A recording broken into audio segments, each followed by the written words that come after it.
Welcome to another episode of Courageous Me. And I must say, I know I get excited about my guest, but this one particular, this is a woman that honestly, as I've got to know a little bit more about her, I want to be her when I grow up. Like she's that kind of girl. She is doing everything that I've literally dreamed of doing since I was 3. So, and it's going to be fun. It's going to be entertaining. So here's how I met her. I'm at a networking dinner from Go High Level Women. We end up sitting next to each other, and within, I reckon, 2 seconds, we've gone really deep. We're having a whole heap of fun. And all I wanted to do was actually run off and talk to her all night, which, of course, at a networking event, you can't do. So I only know a little bit, but I tell you what I know is absolutely phenomenal. Her name's Clare Dea. Did I say Dea, right? It's So Claire. it's like the alphabet, Kim. So it's Clare D-E-A. Elizabeth Dea. D. D, yeah. So even though it's DEA, it's pronounced like the alphabet A, B, C, D. Oh, cool. I should have asked you that before. I didn't. Claire D. Oh, I like that. It's Clare D. She is a transformation performance artist, keynote speaker, and a whole lot of other things, which, Claire, I'm going to have to get you to share because there's too much goodness. But before we get into the juice, can you just share what excites you to have a conversation with me today about courage? Yes, well, firstly, Kim, I just want to say such a huge thank you for inviting me onto the show. I had so much fun with you at that dinner, and I felt the same way. I was like, damn, I've got to talk to all these other women. But I think that's firstly what's really exciting me about jumping onto this podcast is actually the opportunity to connect with you because you seem to be the courage queen. But I guess courage has been my journey because I was a compulsive liar and compulsive hider, never sharing with the world who I was. And now over the last 10, 12 years, I have made a promise to myself to tell the truth and to be authentic. And courage right now at the moment, I'm really leaning on because I've just started an IVF journey and I'm really petrified about stepping into motherhood. So even though that isn't usually a topic that I share about on podcasts, I'm feeling like it is going to be a topic as I'm now stepping into this IVF journey. And I'm literally right now waiting for the results to find out whether we can actually transfer an embryo into my body right now. So I'm actually sitting in the void, which for me is what takes courage, doesn't it? It's when you're in that corridor and you've closed one door and you still haven't opened that other door. And it can feel really scary to be in that space. And it's really learning how to be comfortable with the uncomfortable. So that's where I am right now in the present in my life. So it's the perfect time to be on the Courageously Me podcast. Oh, I love that. And do you know what I love particularly about that is courage looks like so many different things to so many different people. And the fact that you've shared it like right off the bat, you've shared it. I mean, that's hard in itself. And you've just gone, and that's what I loved when I first met you. Like I said, we got really deep really quickly and it was super fun. So I know we're in for a ride here. So on that note, can you just share a little bit about you, like what you do right now? And then when, besides the moment you've just shared, when is a moment back in your past where you really had to reach in and find some courage, whatever that might be, personally, professionally, don't care what age, just a moment that really stands out for you? Mm. So as you shared, I'm a transformational performance artist. I'm also a keynote speaker and creative mentor. And I've been on stages pretty much since the age of 4. And that has taken courage. And it still takes courage. Like every single time I'm about to jump onto a stage, I feel like I'm about to jump out of a plane, free fall. It's still really scary. I still get anxiety. I still get stage fright. And so it takes courage to really step into what I'm doing each and every day. But I feel like for me, the journey of having Poland syndrome and only developing one breast has really shaped who I am. So for any of your audience members that don't know what Poland syndrome is, and I'm guessing it'll be most of them because it is a rare congenital condition, I was born with the left-hand side of my body smaller than the right. And in turn, my left pec never grew. And because my left pec never grew, my left boobie never popped out. Now, Kim, I'm sure that you and your audience can relate to being a teenage girl. All you want to do is fit in and belong. And as a ballet dancer, I was wearing tights and leotard every single day. And it was absolutely horrific when just one boobie was popping out. And so my teenage years was all about getting the tissue and stuffing the other side so my bra looked even. And it was all about hiding from my friends and from the world who I was morphing into, which was a woman with only one breast. And for me, the journey was hiding that for as long as I could. I had surgery when I was 15. So they took a muscle out of my back and they put it into my pec. And then I got a breast expander with a funky needle. And so every time my right hand side got bigger, they pumped up the left side. And I know that most of you are listening as this is a podcast, but for anyone that's maybe watching this on YouTube, I've got some pretty decent boobs now. I always say at my shows, let's give the titties a round of applause. And so I do have two really amazing looking boobies now, but I still felt the shame. My mindset hadn't shifted. And because my mindset hadn't shifted, I still felt like a one boob freak. And so I still didn't want anyone to know. And so that meant that in relationships, during sexy time, I did everything to make sure that they didn't touch or feel my left breast. I mean, Kim, I was in a relationship for 4 years with a man. I thought I was going to marry this man, and it was the elephant in the room. We never talked about it. And I actually never told a man until I was 28 years of age. And the only reason that I actually told a man when I was 28 was that I had moved to London and I was training as an actor. And I always thought that acting was about being someone other than yourself.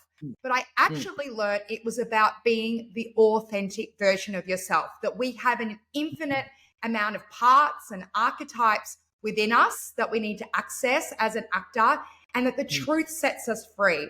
And so when I really learned that the truth sets you free, I then went on this personal development junkie journey that I'm sure lots of your audience members have been on. I've done every damn course out there. And with that, I really went on this journey of starting to tell the truth. And so at 28, I met this beautiful man. He was an accountant, short, liked pineapple pizza. And so on our third date, we're nibbling on pineapple pizza and he's wooing me. And he says, you know, maybe we should talk about our stuff. Like, do we have any health challenges? And so he's talking about all of his allergies. And I'm just like, move over numbers, man. This is my chance to shine. And so in that moment, on that third date with that pineapple pizza, I tell a man for the very, very, very first time that I only popped out one breast and one of my breasts are fake. And it was such a transformational moment in my life. And I woke up the next morning like, woo, the truth sets you free. But actually the truth sets you free for about 24 hours because he text messaged me 24 hours later telling me that his ex-girlfriend had asked to get back together with him and he was thinking he was going to get back together with her. And I thought in that moment that the universe was punishing me for telling the truth. So for the next 9 months, every single night, I cried out all of the repressed shame. I cried out all the guilt, all of the feelings. And 9 months later, I went, stuff it. Like, I'm not going to hide who I am anymore just because this one man doesn't want to be with me. I'm going to follow my truth. And so Oh. courage has been that even though I faced so much rejection and I had all of these voices in my head, I actually stepped onto a stage for the first time at a Speak to Sell event and told my story for the first time on stage. And I had this exercise on stage where I actually invited an audience member to join me on stage and be part of this exercise. So I look out in the audience and I say, okay, who wants to jump on stage with me and maybe win a cheeky prize? And everyone puts up their hand and I scan the room and just energetically, there's this woman in the front who just has this really beautiful aura about her. And I feel really magnetized to her. So I invite her up onto the stage. We do this exercise. I gift her a prize. And at the end of the event, Kim, she comes up to me and she whispers, I've got Poland syndrome too, and I've never told a soul. Oh my God. And you didn't know this? I had never till In that the audience? moment met any other woman with this syndrome. Oh my God. Okay. I need to just flip back. Fruit. I'm going to get back to this point in a second. Oh my God. I've got goosebumps. Firstly, when you were a teenager growing up, being a teenage girl myself, when you first started realizing things weren't growing equally, tell me what happened. What went through you at that moment? Like, can you let us into some of that? Yeah, was a whole lot of denial. I really didn't want to accept my body as it was. Yeah. Feeling really emotional thinking back to my teenage Oh. girl. I just have this memory of this video that I'd created when I was 15 and I was in this burgundy leotard with one boob popping out and the other one with this fake tissue that wasn't looking really even. And I'd started going through puberty in the way that my thighs started to get bigger. I had a bit of weight on my stomach. And I just have this image of looking at myself at this like VHS videotape and just feeling like the ugliest person I'd ever seen.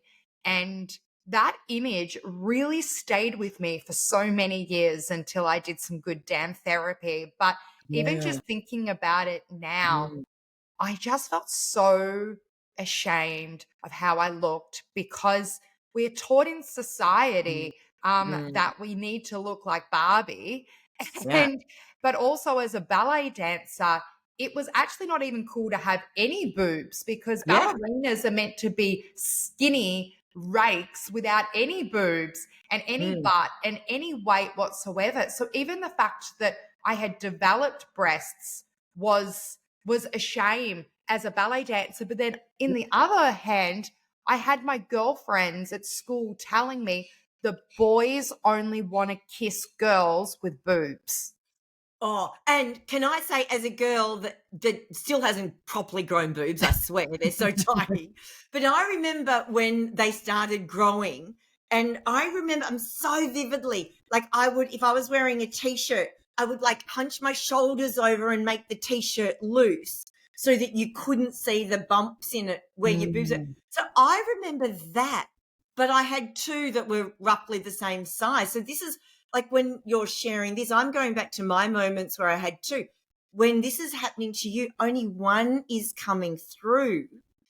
And then I'm assuming you've gone to did you know you had this disease before that moment, or did this not come up until you started going through puberty and developing? Yeah, well, luckily they actually picked it up at about 2 weeks of age because at Oh. 2 weeks of age, I actually was one side. It was like I had a concave and they could tell that something wasn't even. And my left-hand side of my body is smaller than the right. Now, as an adult, you can't tell that. Like I look, totally even, like from, no one thinks that I'm an uneven Stephen, but I've never said that before. Don't think I'll ever say that again. But anyway, moving on. I love it.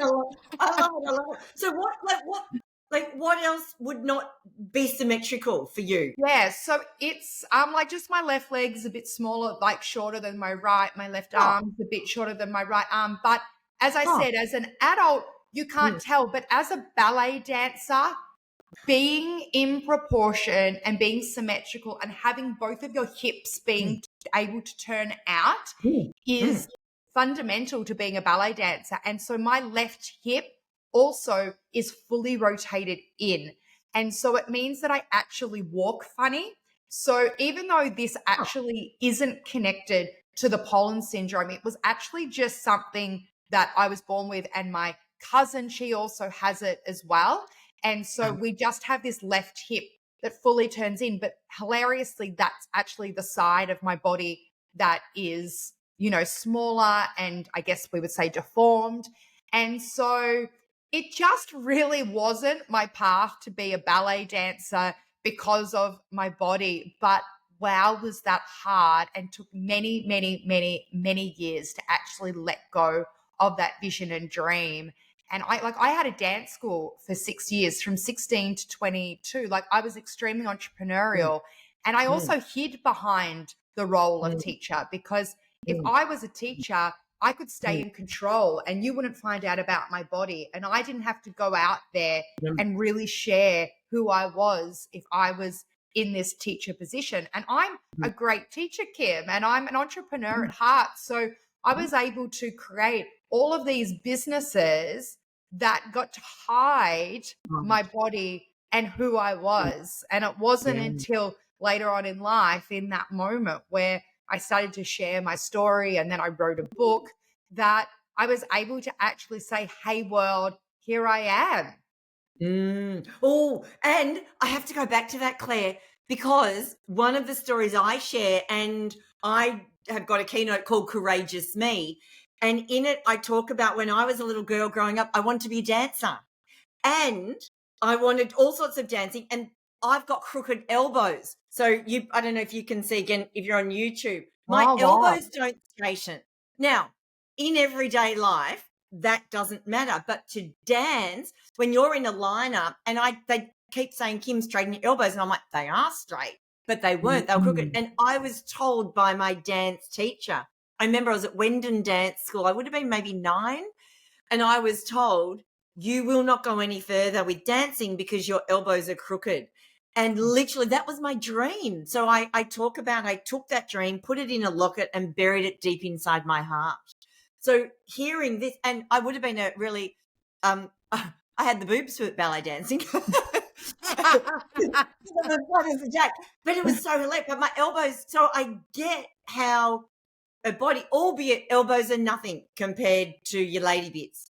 I But don't know. I just think all body parts are equally important. yeah, Like, no, I'm but as sure a that dancer, would have totally played with your mindset and who you were. Yeah. and I got to move on very quickly from that. And then I've got a couple of other stories where I have done dancing before and wanted to perform, and where crooked elbows haven't played a part. So, Mhm. I'm fascinated. Why did you decide at 28 with that boyfriend to finally share the news? What was it about that moment, or what had been leading up to it, that was Mm. when you decided to share, and with that guy? Yeah. So as I shared earlier, I had been a compulsive liar. And I also Yep. like to call it just like a hider. It wasn't that I was intentionally wanting to lie. It was more I Mm. wanted to hide the truth of who I was. So that meant that I lied a lot. And I had just started the world of personal development and Ah, I had been training as an actor in London and everything was pointing to the truth sets you free. yeah. And Yeah. so I finished my training in London and I came back to Melbourne and I opened up this acting school called Meisner Melbourne because the acting technique I taught was called the Meisner acting technique after a New York acting coach called Sanford Meisner who died in the 90s. And I was now teaching classes to creatives, actors, entrepreneurs how to be your authentic self. But Ah, ironically, I wasn't being authentic because even though in these exercises, I was learning how to express my emotions and I was able to bring truth to a character, I still wasn't being Clare Elizabeth Dea, the woman with Poland syndrome and only developed one breast out in the world. I still Yeah. wasn't telling men I was dating. I wasn't telling my Mm, students. I still wasn't telling anyone. And mm, so I thought that the next man I felt safe with, I would tell because mm, hilariously, I had been in therapy at this point and still hadn't even told my therapist. That was how much shame and denial I was in, that I knew I needed therapy, but I mm. wasn't even telling the therapist what was really going on. No, That's why I that needed is 11 hiding. years of therapy. Oh wow, that's hiding though, because I'm assuming with therapy, that's where you're meant to actually bear all in a very safe place. So not physically bear all, but yes, that came out. Yeah, no. Yeah, but that's interesting. Why did you feel safe then with that guy after only 3 dates? What was it that gave you the impression that it was safe? Yeah, I mean, I'm a romance junkie. I, we're going to get I on to this was because this is my wanting my passion. man so badly. I'd been single for quite a while. Like I'd had this relationship with this man for 4 years in my 20s that we never talked about it. And I had a lot of shame about that. Did he And ask? then pardon? Did he ask? Like after 4 years, and obviously you get a bit, under the sheets. Did he ever ask Well, or? no, I think that he loved me so much. He knew not to Yeah. ask. That was how well he knew me. Did you say this is off limit, or he just didn't No, go I there and you? just didn't let him touch it. It was like literally, I was just really creative. Wow. And Like 4 years, yeah. But you I was didn't feel very safe to tell creative. him, and you hadn't. You must have been. Oh my god, that must be a whole nother podcast episode in itself.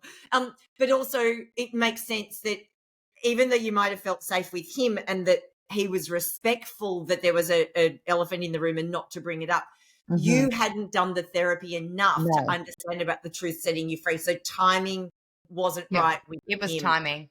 Yeah. Whereas But this guy, right time, 3 dates, yeah, well, you're and a it wasn't romantic. just three, like, I mean, 3 dates doesn't sound like very much, but we were writing emails each day. Yeah. We were just feeling very close. And it was only because he bought that invitation and he started to tell about his poor intestine and his allergies and, all of his stuff that I realized that this was a really beautiful moment to step into Mm, courage. And I'm telling you, when I was telling him this story, I took hours to tell it because I was shaking and yeah. crying the whole time. It wasn't like it was just like I'm telling you now over a podcast, because Mm, now I can tell this story to a person at a bus stop. I yeah. mean, this was the very first time that I told anyone apart from speaking about it with my mum. Like, my mum was the only person I felt Mm. safe enough to actually talk about it with. Like, I didn't even want my cousin, my auntie, and uncle to know. I mean, I know they did know, Girlfriends? but I didn't want to talk about it with them. I didn't No. want to talk about it with anyone.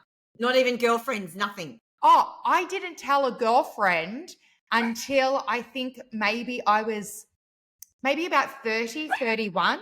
So even when Oh, I wow. told the man at 28, because Mm. he then dumped me the next day, I then didn't do anything for 9 months. I didn't tell anyone. And so I then eventually did get another partner and I did tell him, and it was a lot easier to Mm. tell him. But I Mm. still wasn't telling my girlfriends. And the reason I wasn't telling my girlfriends, especially the ones that Yeah. I'd known for years, was Yeah. because there was a shame that I had kept it a secret from them. Yeah. And they knew older versions of me that I was so ashamed of. And I had lied so many times Mm. because I'd lied about, Mm. like, so I was in hospital 2 times for it. And I always said, for example, the first time I was I was literally just saying I was going into hospital, didn't even say why I was going into hospital. But the second time I actually made up a really big lie that I was getting checked for cancer. Like, this was the funny thing, was that because I was in so much denial and Mm. shame, so many exaggerated stories just easily came out of my mouth. I mean, I am a drama queen, so I can make up amazing sounding stories. But the great thing about my storytelling now Yeah. is that it's actually stories based in truth. And I love how much God, the universe, is laughing up there with me, because the stories back then were very exaggerated, but Mm. now they're actually so much more funny and entertaining and hilarious, because authenticity is actually just so much funnier than lies. Well, that's why I find, and I know you do a lot of comedy in your shows and performances. That's why I find like really good comedians are so good, because it's not make believe stuff that they're poking fun at. They're poking fun at the real everyday stuff, and you feel yourself in the audience going, "Oh my god!" It's almost like you can read my mind, or that's how I behave. That the truth of comedy is actually where comedy becomes more entertaining. So I'm not Mhm. surprised. And Claire, do you think, like when you were growing up, did you always want to be an actor? Because obviously, as you said earlier, when you're acting, I guess the myth is that you're being someone else. You don't have to be yourself. Is that what you think, gave you that made acting appealing, or what? So when I was 4, I Yeah. went and saw Johnny Young Talent Time Oh, live, being recorded live. So for people who are younger than me, they definitely won't know what Johnny Young Talent Time is. But for people that mhm. are, the 40s and above, you'll know what I Johnny love Young Talent Payne. Time is. But it was a talent show that, for Mm, example, like Kylie Minogue and Tina mm, Arena are famous for being on. And when I was 4, my mum took me to see Johnny Young Talent Time, and I just pointed to those girls on that stage and I said, that is what I'm doing in my life. And I have never once stopped seeing that vision, ever. I don't think I've ever doubted that that was the vision, but just mm, hilariously, I had to go on this huge journey of hiding and mm, lying and being rejected so many times from the entertainment industry, because first I wanted to be a dancer. And even though ballet wasn't my path, I went on to be a commercial dancer. So I was a cheerleader, and I traveled around the world as a cheerleader and as a commercial dancer, but I didn't find that very fulfilling, mm, because I didn't get to bring my heart and my storytelling. I mm. always wanted to be a singer, also from a very young age. Like I wanted to be Madonna from a very, very, very young age, as I'm sure we can all relate to, in the Yeah. bathroom with our hairbrush. But as I was telling you, Kim, before we jumped on Yeah. live, I actually couldn't sing. I really had a bad singing voice. And it's an interesting journey to look back on, that I now, my main thing is Mm, comedy and singing and mm, storytelling. mm. And singing just wasn't a natural gift in the way that I wasn't technically good.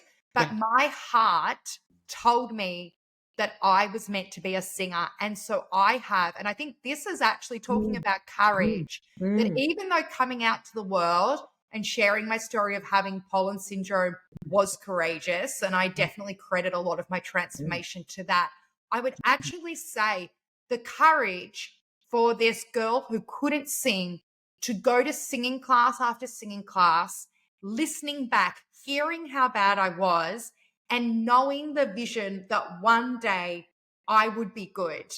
And so I went to probably about 10 different singing teachers over my late teens and early 20s. And still, yes, I could then sing in tune and sing a mm, basic song, but I still wasn't great. Like it wasn't to a level that I would go to a musical theater audition and mm, I would get a call back. They would mm, hear me, they'd say, that was nice, and next, and I would never get a call back. So I was never good enough to actually enter the entertainment industry. And it wasn't until I actually worked with an LA acting singing coach who came to Australia, and he was all about sharing our authentic story through song. And so I, for the very first time, sung as a nursery rhyme my story of only developing one breast. And that unlocked something in me to be able to just with childlike wonder sing about my one boob and then publicly say, I only developed one breast. It unlocked something in me. It unlocked more of my genius. And I actually have quite a genius storyteller, songwriter.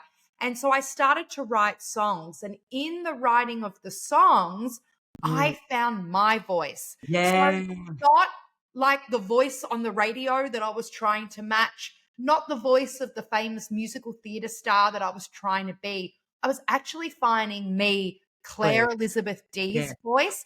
And even though it's not the voice in my ears that I want to sound like, it's the voice I've been gifted with. And so I've had to actually get my ego out of the way that, hey, Claire, you don't necessarily have the most beautiful, angelic sounding voice. Debatable. Pardon? That's debatable. Well, it's not the ringing angelic tone that I thought. But what happened is that I have a very strong, chesty, musical theatre belty voice that actually, for the roles I always wanted to play, was actually perfect, but I just wasn't tapping into the way that my authentic voice could sing them. So now in my shows, I actually sing all of these musical theatre style Broadway bangers, but I sing them as me, not as an American character that I was trying to be like. And what's actually funny is that, one of my shows that I've just been touring around Australia with, I actually get to be the character that I always thought I wanted to be.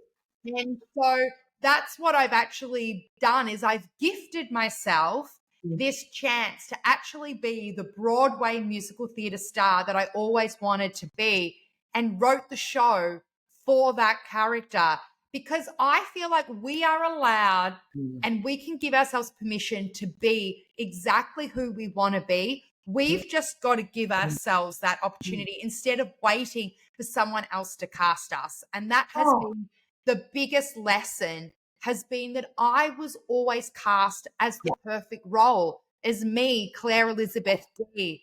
And I feel like everyone out there listening that whatever your heart is yearning to do, there are other people yearning for you to do that. That's why you feel it. It's like when someone's looking for love, if you feel that yearning in your heart, there is a partner out there yearning to be with you. And so that's what I keep reminding myself and people in my show and anyone I work with. I'm like, if you've got a yearning in your heart, it is for you to create. You've just got to find a creative way to do it. Oh, and oh my God. So it's so interesting. I wanted to be an entertainer on a cruise ship. So when I was 23, my nana took me on a 2-week Fair Star the Fun Ship extravaganza, and they had dance teachers on there that they'd get passengers and they would teach us all the dances, and it was all the moves. I volunteered for every single dance and I got into every single routine because they needed the numbers. And I performed, 2 shows, and I got off that cruise ship. And some listening will have heard this before. I'd finished doing economics, was working in stockbroking at the time. I'd go to my job each day, come home at night, close my door. I was living with my dad, and I would rehearse all these dance moves because I was going to then be an entertainer on a cruise ship. And about 8 weeks in, my dad pulled me aside for what he calls a come to Jesus meeting. And he said, you've got to come back to reality, girl. You can't sing and you can't dance. You're not going to be an entertainer anywhere, let alone on a cruise ship. You're in finance. Get back and do what you can do really well. And again, it was like that little locket that I put inside my heart back when I couldn't dance. I then got that dream again and put it back in and buried it even deeper. Here's what's really funny. Yes, I've gone on and done dancing and through adult dancing now, which is all just fun and all of that. But I could never sing. I had a woman on the podcast recently, Dr. Louise Marler, who was a very, very successful opera singer. Now is a public speaker and teaches a lot of communication and how to use your voice and everything. And she says, like what you just said, although I disputed it, now you're the second person, that everyone can sing. Everyone can sing. It's just that we have all these habits that stop us from letting it be a voice that you might actually want to put out there into the world.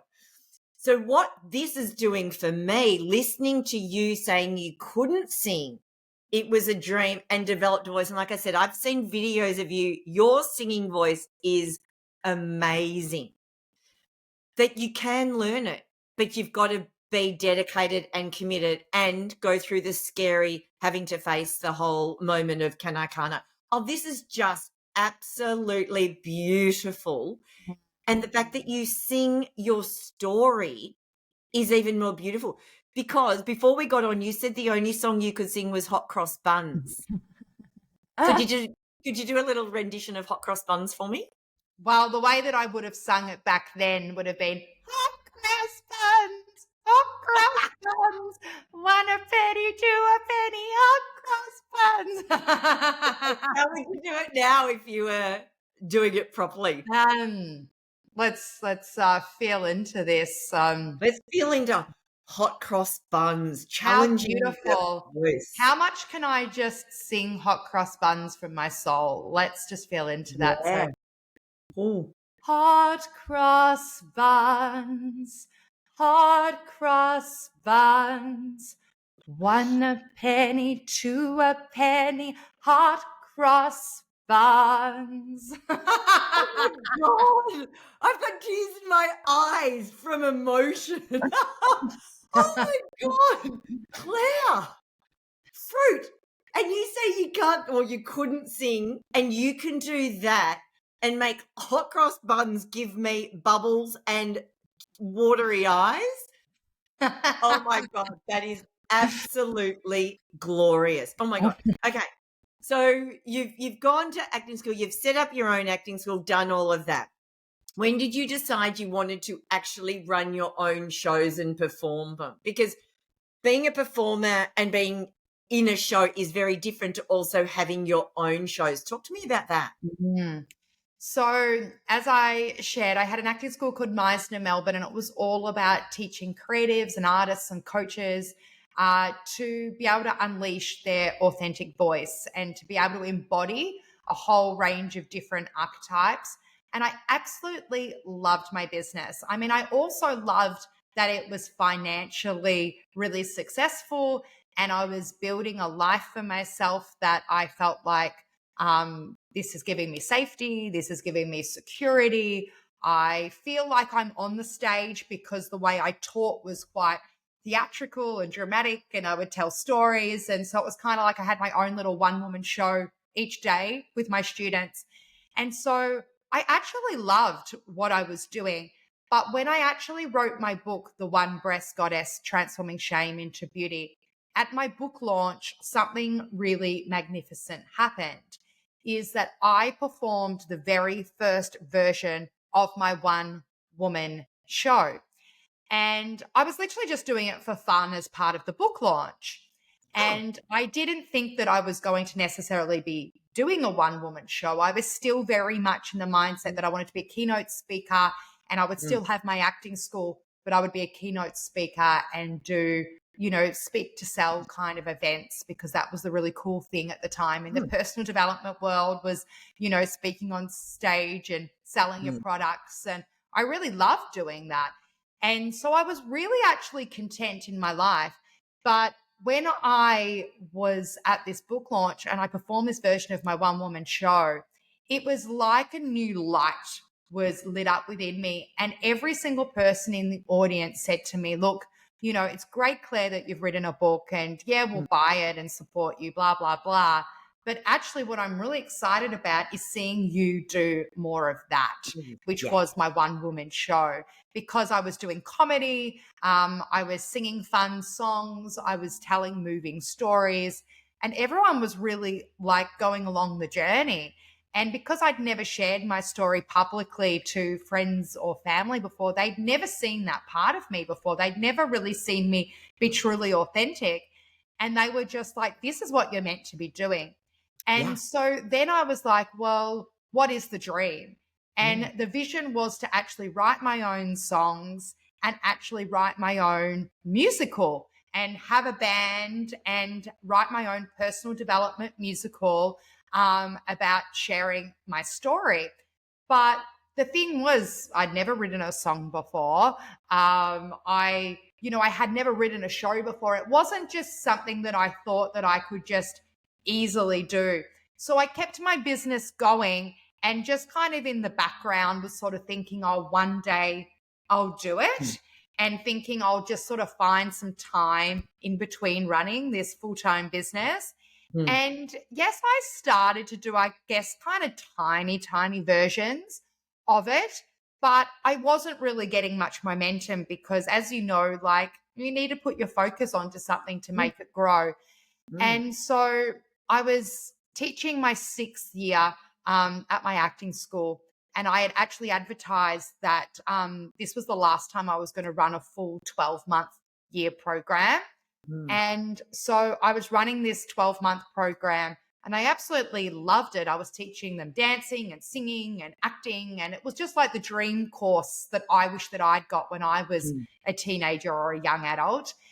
And I got to the end of it and I was like, even though I love this, I can't do this anymore because I was watching my students going and being nominated for Logies. I was watching my students go and be on the Ellen show. Like one of my students was getting all these gigs on the freaking Ellen show and like in American film and TV. And I was like, what am I doing? I am giving all of my love and that motherly archetype that I have within me to my clients and to my students, and I'm nurturing their dreams over my own. And so I had to have a real come to Jesus moment, as you said. And I actually realized that I was married and had a kind of codependent relationship with my business and still with my mum. I couldn't manifest my partner and I just didn't have the space to create my vision of my show. And so I decided to let go of my business at the end of that 6 years. It was really, really hard. It brought back a lot of memories of also closing down my dance school that I'd had for 6 years because I fall in love with my clients, Kim, as I'm sure that you do. Like you develop that real like rapport and bond with them and you want to continue to watch them grow. You want to continue to nurture them. But I realized that the little girl in me was screaming, and even more the inner teenager within me was screaming because I'd started business when I was 16 and I'd actually been busking from 8 to 16 to pay for my dance classes. So I'd really been to work since I was 8. And I was like, I owe this to myself as an amends to myself for all the lying, the cheating myself. And so I closed the business. I had some deep therapy with my mum to actually break up with my mum so that we didn't have these codependent patterns happening anymore. And I went off and became my own independent person. And within like months of that happening, I met my husband. My husband's and my story is the most magical story that would need to wait for another podcast. But it really I tell it in my show, and it's really the most magical story of how we got together. And with his love and support, and also I've been going to 12-step programs around money and finance the last 6-7 years, me really getting a really strong connection to my heart, to my finances, to the love of my life. I was able to create the safety within me to be able to follow my truth, which was to create these one-woman shows. And so for the last 6 years, I've been writing, performing, and touring these transformational personal development musicals. So the first one was called Dropping the Mask, which was a 2-act musical with a band, which was about me getting to drop the mask and actually be who I really want to be and give others permission to do the same. But then I realized actually to tour around Australia with a band wasn't a financially sound decision. So thanks to my 12-step program, I came up with a different strategy, which was actually to learn the piano myself. So if you're on the YouTube, you can see my baby grand piano in the background. I learned how to play the piano. so that I could accompany myself. And I then wrote another show called Devil Woman, which actually got a lot of media and publicity. I was on Studio Mm. 10. It was in publications like The Guardian. I had an American company, hashtag stories, do a story on it. It got 1 million views in 24 hours. So that actual show, that was like my real coming out to the world with my Poland syndrome. So that was a really courageous time in my life, because that wasn't just like telling my local community and, telling my family and friends. That was going on to live TV and telling my story. So But that was even Claire leaving the dance school, shutting that up, shutting down the acting school, like that in itself is courage to honor as you say, the little girl that was screaming out, or the teenage girl that was screaming out, and the injustice of you not going on and doing what you did that would have been creating on them. This is stuff others think about and don't do anything. You've done this again and again and again. And like, it's I'm a sitting muscle, isn't it? It's like the courage muscle. And the more you activate it and practice it, even if it's just with small little things, the bigger things become easier. Totally. Can I just ask you, just on that note too, I'm really curious about the breaking up the codependent relationship with your mother. And I say that because majority of our audience are women, not all women, but majority are women. Can you just give us a little insight into what that entailed? Yeah. And how did your mother take it? So I'm an only child. I was pretty much a miracle baby. My parents had been trying for years to have a baby. They couldn't conceive. They tried to adopt, but my dad has epilepsy and he had an epileptic fit in the adoption interview. So they didn't say yes to my parents being able to adopt, which literally crushed my mum. So they totally gave up on having a baby. But my mum was actually part of a sister circle, a spiritual sister circle. And she one day had this image of Mother Mary with this pram and this little girl with a pink blanket in it, and walk across in the meditation that she was doing in this sister circle. And my mum knew in that moment that she was about to have a girl. And so I then came into the world as mum's miracle baby. And because of that, even just that story, but also the fact that I developed Poland syndrome and obviously had a really, I guess, challenging childhood, but more challenging teenage life. My mum really suffocated me with love. And a lot of people would look from the outside and say, well, she was being the perfect mum. And at the time, it felt like she was being the perfect mum. She would do everything for me. When I had my dance school, she held my hand and supported me. She always said yes to all of my dreams, even though most of them didn't make financial sense, which is why I had to go and do a lot of 12-step recovery, because I'd found myself in $109,000 of business debt.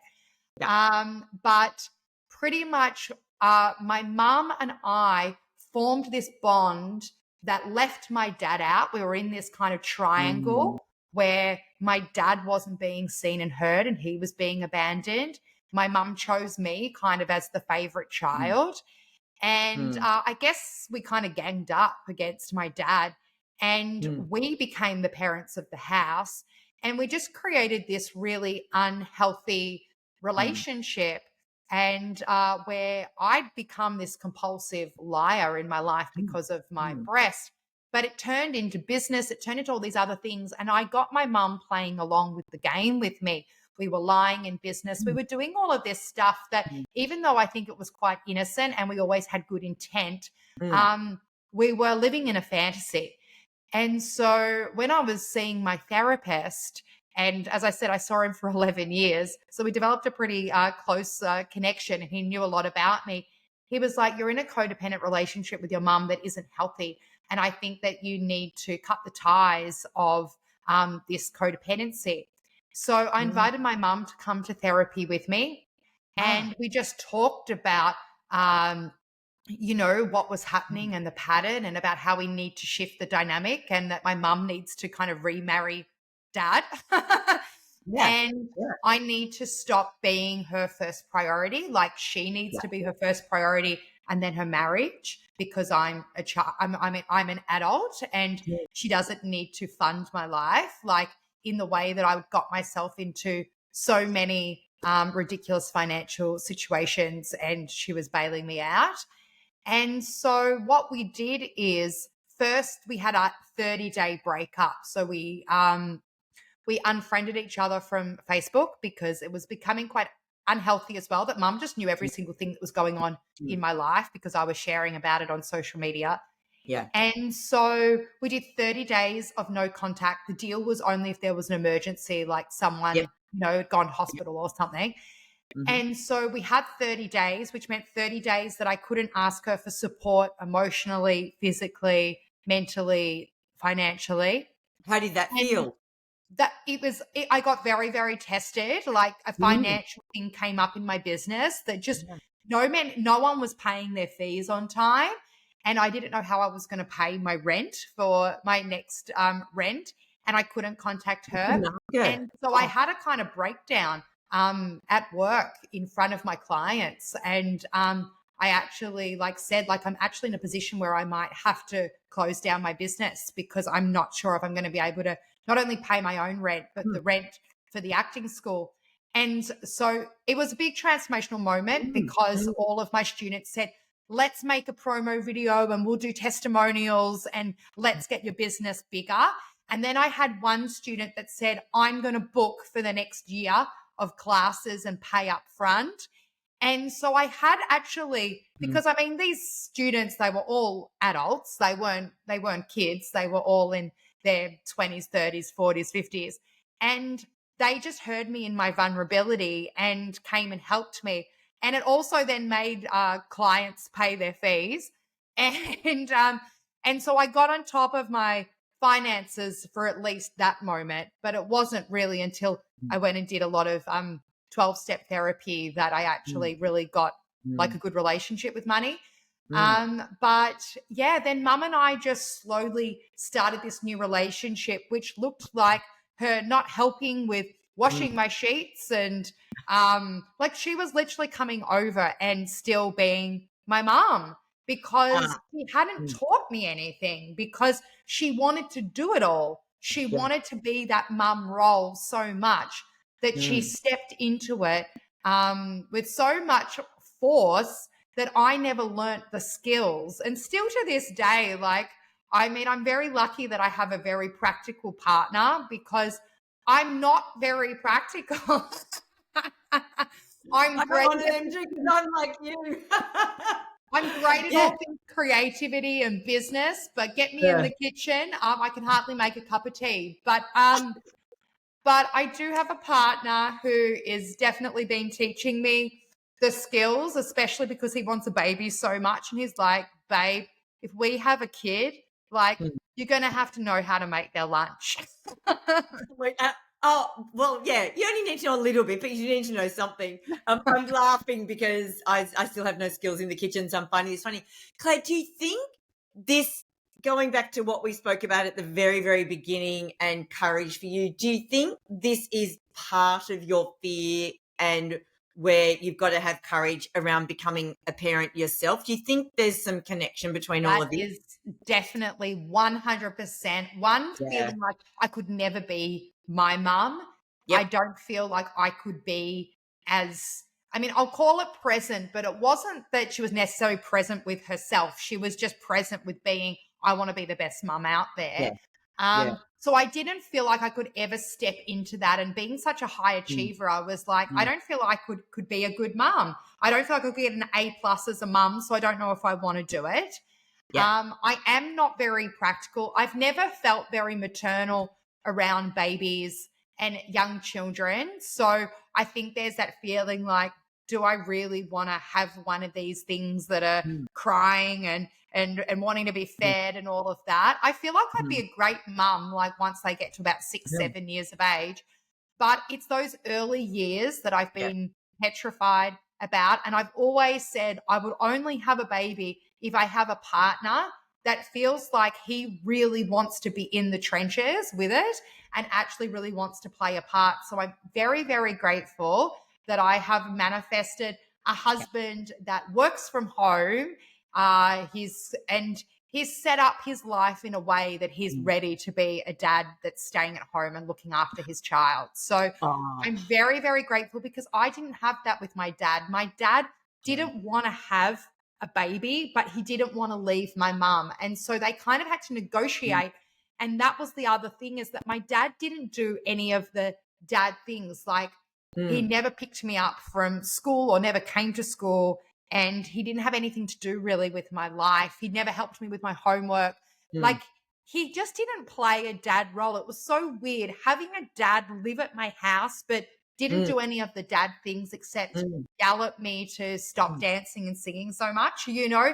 And so I think it was also, I realized I have that archetype within me. I have my dad within me. I mean, he's my father. So of course I have that within me. So there is a part of me that just doesn't want to have a kid, or could feel like having a kid could be a burden on my creativity. My dad is an amazing artist, watercolor painter, and that's all he wants to be doing.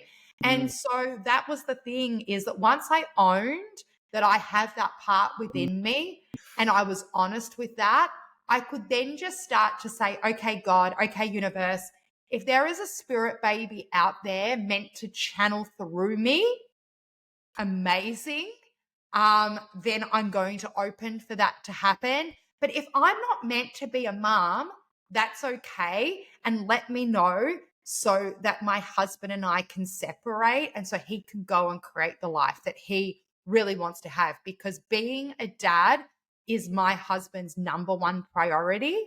And I think I'm also really scared that the same dynamic will happen and I will be abandoned by my husband and my child, and I'll get treated like we treated my dad. The karma will be there.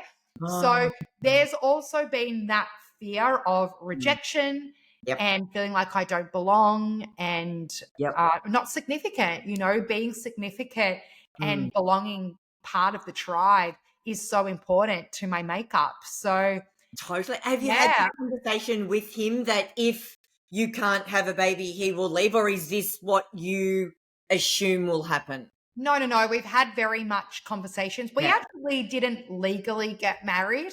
We actually created our own contract and agreement, and an agreement of what it looks like if the relationship doesn't work out. He's actually been married before and gone through a divorce. And so I guess marriage legally didn't mean much to him. Yep. And I wanted it to feel sacred for us, and we wanted to do it our own way. So even though we had a proper wedding, and from the outside, it definitely looked like we got married in a proper formal way, for us, it was about writing out our own terms and agreements. And part of that is that, I mean, a lot of it was around money, because part of this 12-step program was really having clean conditions. But the other thing is that if I decided that it just wasn't my truth, like I totally just flipped the switch. And also, if we tried to have a baby and it was because of me that we couldn't have the baby, like I didn't want him to, you know, give up on his dream. Now, obviously, we could look at adoption and we could look at those things, but if that still wasn't my truth, like it wasn't my truth to adopt, but for him, he could go still have a baby naturally with someone.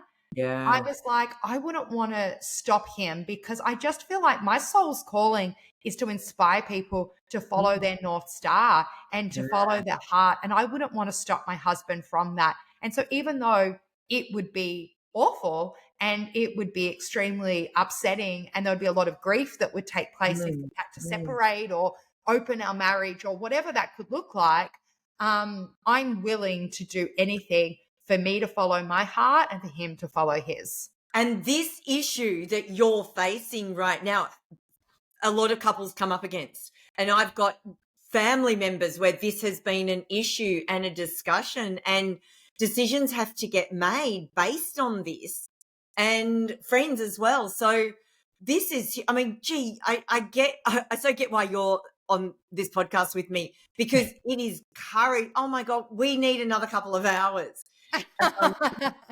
There's so many questions I want to ask you. But even that alone, I understand, going back to the beginning, that, you know, becoming a mum and everything from what you've experienced to date, why that is scary in itself compared to other parents or other to-be parents and what their fears are. Oh, wow. So this almost sounds like a silly question, but what is the next thing you've got to reach in and find some courage for? Like, you might have actually already answered that, but just... Yeah, so obviously, like, stepping into motherhood, however that might look, whether it's through this IVF journey, whether it's been successful and we get to transfer soon, or whether it's doing a few more rounds. But I feel like the most courageous thing I'm doing at the moment is that I've actually booked a theatre April 13th in Melbourne, like a dream theatre to perform in, to do my show one last time, hoping that I'm going to announce that I'm pregnant. I always wrote my last show that I've just been traveling around with. I always wrote it to be pregnant on stage. And obviously it hasn't happened yet. And so I put the show on the shelf, and I've been working on other projects. As I shared with you, I'm also stepping into being a matchmaker, and I'm creating this Bachelor Brené Brown style dating game show. It's called Playful Hearts, and I'm actually launching that on the Gold Coast on the 9th of February. So the Sunday before Valentine's Day, I'm going to be helping singles on the Gold Coast in Byron, Brisbane. Anyone can come along and come and see one of my shows, but also have this opportunity to find love. And so that's creating a lot of courage. But the funny thing is that my real honest heart, you know, what it wants to create is wants to be pregnant on stage on April 13th and get to perform this show for my Melbourne community. So anyone that is listening to this podcast, if you live in Melbourne or regional Victoria, April 13th, it's during the comedy festival time. Kim, I really hope that you'll be there. I hope that you'll come with your friends and come along. And it's been written in a way that if I'm not pregnant, like, the show's still amazing. I've got an amazing pianist joining me on stage. I'm having 2 very sexy men come and dance on stage with me. It's a whole, like, Barbara Streisand meets Bette Midler kind of thing. Well, I should say it's more Barbara Streisand meets Brené Brown, because it definitely has a huge personal development element to it. All of my shows are kind of self-help junkie meets, you know, Broadway baby. But the show is actually, I've changed the name of the show and I've rewritten it. So it used to be called A Drug Called Fame. Yes. And it was all about really, you know, owning that there's a part of me that wants to be famous and seen and heard, that I'm sure that so many women entrepreneurs can identify with, really wanting themselves to be out there and making an impact. But I was like, actually, the show's even more about this woman that is terrified about being a mother, but she's going to do it anyway. And so I actually, in the show, little, like, behind the scenes, so I have a plastic doll, like, baby that is part of the show.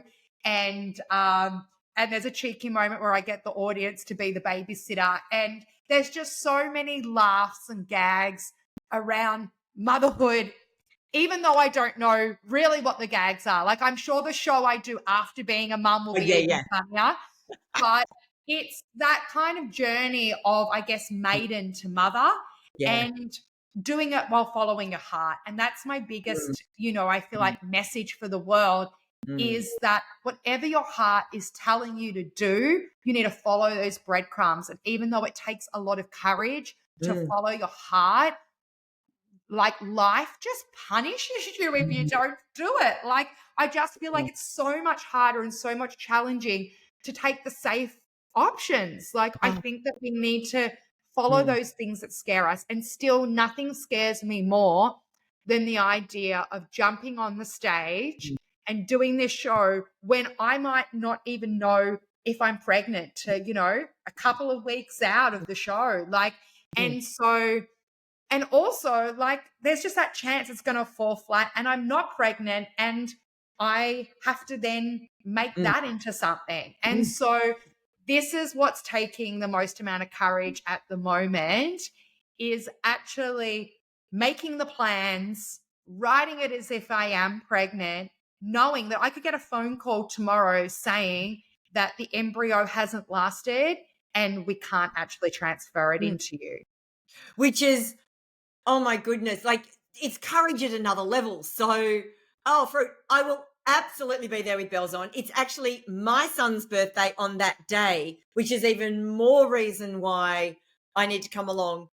Oh my God, Claire, I'm so conscious of the time, and I have to have you back for another episode, because I would love that. if I didn't have the work that I do now, I would want to be a matchmaker. And a lot of people who know me know this. I want to be the host on Farmer Wants a Wife or The Bachelor or something like that. Brene Brown, I've got the greatest, biggest brain crush on. Like, you're just like, oh, Fruit. Through this conversation, I said at the beginning, you're the girl I want to be when I grow up. You are absolutely the woman I want to be when I grow up. So, Well, I need you back. I want to be you when I grow up. So I want to have the courage to have an amazing podcast and influence, inspire as many people as you are. Well, I think you and I have the same message about inspiring people to follow their dreams. And in order to do that, you've got to be doing it yourself. So I think my next challenge, though, Claire, is I really can't sing, but I reckon that maybe I need to just, be a bit freer with that I can't business and see what could happen. But well, if your heart wants to do it, Kim, it means that you've got to do it, even if it's like, as I said, for the first few years, I didn't actually start sounding much better. I'm sure that that was my journey, and I'm sure that you could find a teacher that could make you sound a lot better, a lot quicker. Because they'll run. Because when you think about the rubber band effect, like the more you pull back, the further you can go. And so I feel like with my singing journey, I had to pull that rubber band back so far to be able to now get to the point where I feel confident to be singing 8 songs a night, every night. And I'm still I still get stage fright. I still every night before I go on, ask myself, why am I doing this to myself? Oh, yeah. And I'm a speaker too. So, and still to this day, when I get on a stage, because that's how I perform, by speaking. Yeah. But I still get all the nerves, the butterflies. Oh my God. But you just learn how to do it. Claire, I will put all the details. The show, April 13, 2025 in Melbourne. The loved one, Valentine's Day, up in New South Wales and Queensland. Yeah. I'll put all the details in. This has been delightful. I can't believe I seriously need you for episode 2, but today has just been so beautiful. I can feel the truth and the honesty that's coming through you. And yet I love that it comes through in how you show up, the singing, the dancing, the comedy, but the element of this is Claire and Claire's voice. Absolutely beautiful. And your courage is just next level, intoxicating. Oh, wow. Thank you for being a part of this podcast. So great. I just want to say to you, Kim, like, I know we're only starting to get to know each other, but I actually did a bit of a stalk, and I, checking out your podcast and all the things. And I just think you're so inspiring. We know each other, obviously, through Senya and the Go High Level networking group. And when I saw you having your photos done with Senya, and I'm actually getting mine done tomorrow, hilariously. Not tomorrow, Friday. It's Wednesday on Friday. Yeah. And just watching you and just seeing you, I knew the moment I saw you, I was like, I need to know this woman. She has a charisma and an it factor that I want more of. And so I actually saw you in Senya's stories. Yeah. And then it was the very launch of the Go High Level Women, literally like the next day or something. Yeah. And I remember I just said hello to you at that event, but we didn't actually talk properly until the following dinner. Yeah. But I thought to myself, that is a woman that I would love to get to know. And so I just got that literally just from your presence and your charisma and your magnetism from just a few stories that Senya had like put out on socials. So you need to know that Thank your radiance and your essence are so valuable and so magnetizing. And I'm so excited to get to know you even more. Oh, And I so hope that we get to have many more conversations, whether it's on this podcast or off. But yeah, I really would love to, create more of a connection and friendship with you. oh, it's done. It's done. We'll once we get off, we'll hook it all up. Thank you. Thank you. Thank you. So good.